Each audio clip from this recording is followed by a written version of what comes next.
Hello students, welcome to Newton Academy YouTube channel. आज हम पढ़ने वाले हैं क्लास 10th के लिए चैप्टर 5। लास्ट लेक्चर में हमने चैप्टर 5 अरिथमेटिक प्रोग्रेशन का बेसिक देखा था। उसी सीरीज को आगे बढ़ाते हुए आज हम कुछ क्वेश्चंस लेके आए हैं। तो चलिए स्टार्ट करते हैं।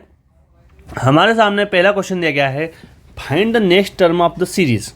हमारे पास एक सीरीज दी गई है, उसकी हमें नेक्स्ट टर्म फाइंड करना है। अब टर्म कैसे फाइंड करना है, तो हम जानते हैं कि जो हमारा फर्स्ट टर्म होता है उसे हम बोलते हैं ए। तो ए हमारे पास होता है √2, ये हमको गिवन है। इसी प्रकार हमें निकालना होता है पहले कॉमन डिफरेंस।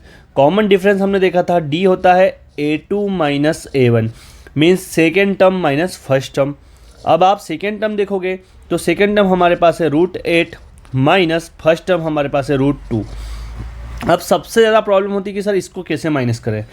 तो इसको माइनस करने के लिए सबसे पहले आप √8 के फैक्टर कर लीजिए, प्राइम फैक्टर करेंगे तो ये हो जाएगा 2, 4, 2, 2, 1।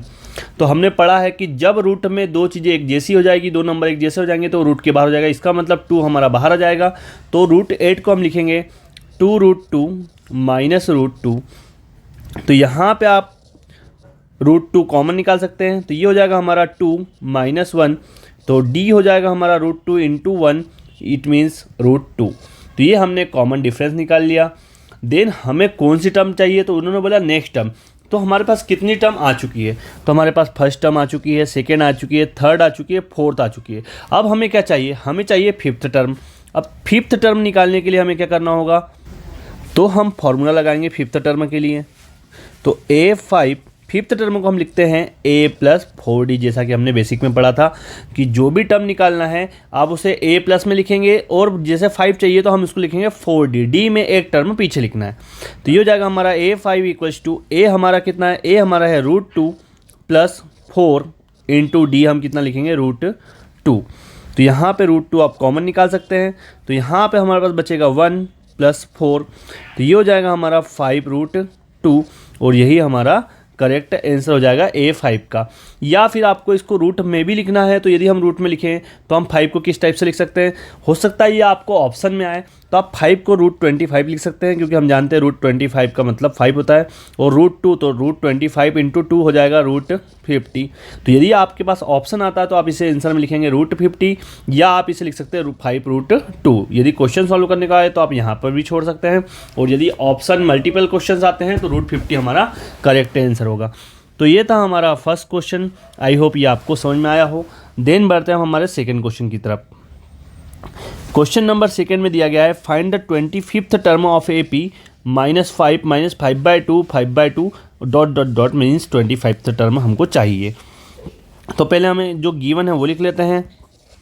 तो हमारे पास फर्स्ट टर्म गिवन है। First term A equals to हमें दिया है -5। फिर हम निकालेंगे D। तो D हम निकालेंगे second term minus first term. तो आप सेकेंड टर्म देखोगे तो आपके पास सेकेंड टर्म है -5/2 माइनस, और फर्स्ट टर्म हमारे पास है -5। इसे जब हम सॉल्व करेंगे तो -5/2 ये माइनस माइनस बना लेगा प्लस, आप एलसीएम लेंगे, आपका एलसीएम हो जाएगा 2। तो -5 + 2 5 = 10, 10 - 5 हो जाएगा 5/2 प्लस का। तो ये हमारा जाएगा कॉमन डिफरेंस डी आ चुका है। अब हमें चाहिए 25th टर्म। अभी हमने लिखना सीखा 25th टर्म को हम किस प्रकार से लिख सकते हैं। तो 25th टर्म को हम लिखेंगे A+24D। तो A+24D, तो A हमारे पास है -5 + 24 इंटू डी का वैल्यू हमने निकाला है 5/2। तो 5/2, 2 से हम 24 को कट करेंगे, ये 12 टाइम कट होगा। तो A25 इक्वल्स टू -5 + 12 5 जो हो जाएगा 60।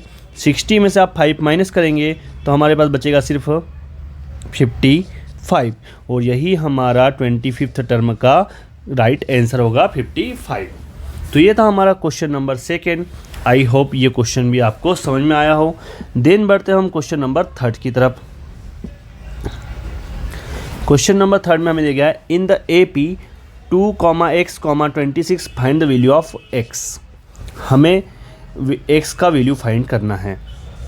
अब इसे फाइंड करने के लिए हमने सीखा है D1 और D2, क्योंकि यहाँ पर AP है, ये गिवन है। तो पहले हम निकालेंगे D1। D1 हम किस टाइप से निकालेंगे, x माइनस 2 मीन्स हम बोल सकते हैं कि second term minus first term. अब सेकेंड टर्म की बात करूँ तो सेकेंड टर्म मेरे पास x है, फर्स्ट टर्म हमारे पास -2 है, तो x माइनस 2। देन हम निकालेंगे D2 होता है हमारा A3 माइनस A2, तो A3 minus A2 means third term minus second term 26 minus x if it is AP, then D1 equals to D2। हमने ये सीखा है कि यदि कोई भी सीक्वेंस AP है तो उसमें कॉमन डिफरेंस दोनों का सेम होगा, तो यहाँ पर हम वैल्यू पुट कर देते हैं। तो ये हो जाएगा हमारा x minus 2 equals to 26 minus x। हम x वाली टर्म एक साइड कर रहे हैं, तो ये हो जाएगा हमारा x, ये माइनस का x आप LHS पर लाएंगे तो ये प्लस का x, इसी टाइप से आप -2 RHS पर ले जाएंगे तो ये हो जाएगा प्लस का 2। तो x और x हो जाएगा हमारा 2x इक्वल्स टू 26 प्लस 2 हो जाएगा 28। तो यहाँ पे हो जाएगा हमारा x इक्वल्स टू 28, 2 यहाँ पर मल्टीप्लाई में है, ये चला जाएगा डिवाइड में 28/2, तो हमारे पास बचेगा 14, और यही हमारा फाइनल आंसर हो जाएगा थर्ड क्वेश्चन के। तो ये था हमारा थर्ड क्वेश्चन। आई होप ये क्वेश्चन भी आपको समझ में आया होगा। देन बढ़ते हैं हमारे आज के लास्ट क्वेश्चन नंबर 4 की तरफ। What is the common difference on AP in which A21 minus A7 equals to 84।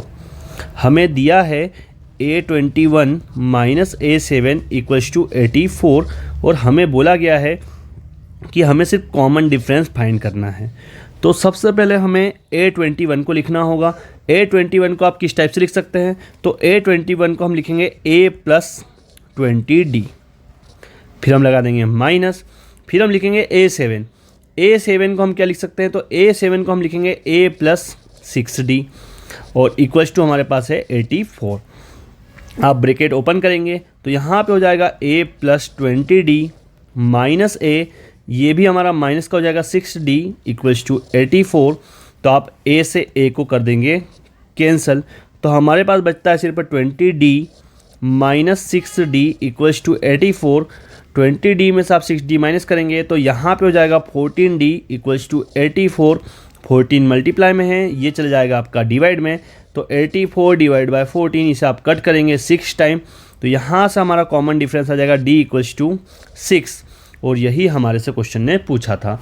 तो ये थे हमारे AP के 4 क्वेश्चन। आई होप ये सारे क्वेश्चन आपको समझ में आए होंगे। इसमें किसी भी प्रकार का आपको कुछ भी डाउट होता है तो आप कमेंट सेक्शन में लिख सकते हैं, और यदि वीडियो आपके लिए यूज़फुल है, आपको पसंद आ रहा है, तो लाइक शेयर एंड सब्सक्राइब करना ना भूलें। Thank you so much.